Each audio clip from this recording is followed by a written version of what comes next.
ఇప్పటికీ లంచాలు తీసుకుంటుర్రు. అయ్యో ఓ పిల్లగా, చెదిరిన మేఘమే మనిషి జీవితం, చేసిన త్యాగమే ఇలలో శాశ్వతం. నువ్వు లంచాలు తీసుకోకురా. లంచాలు తీసుకుంటే దొరికితే నీ ముఖం ఎత్తుకోలేక తిరిగితే నువ్వు బతికిన సచ్చిన కింద సమానమేరా అని నేను మార్నింగ్ న్యూస్లో చెప్పినా కానీ వీళ్ళకు లంచాలకి వస్తలేదు తాత. అందుకనే తాత ఒక నరసాయి తాతను ఒక మైపాల్ యాదవను మాట్లాడితే సరిపోదు.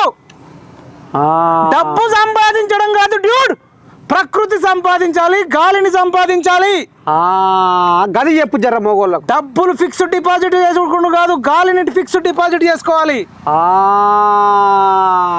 అది ఇప్పుడు ఎలగాలకు గాలిని చెరబడుతున్నారు. ఇప్పటికైనా మేలుకోవాలి, సభ్య సమాజం మేలుకోవాలి. విపరీతమైన పొల్యూషన్ చేస్తున్నారు తాత. ఫ్యాక్టరీలు, ఫార్మా కంపెనీలు వ్యర్థాలను వెదజల్లి ఆక్సిజన్ మింగేస్తున్నాయి, ఓజోన్ పొరకు పొక్క పడుతుంది. అందుకనే వర్షాలు క్లౌడ్ బరస్ట్ అవుతున్నాయి. మొన్న వరంగల్లో పడ్డది, కామారెడ్డిలో పడ్డది, నిర్మల్లో పడ్డది. మీ కామారెడ్డిలో పడితే నేను కూడా కథ చెప్తే తాత. మరి ఒక్కసారి చెప్పు వరదలు. కామా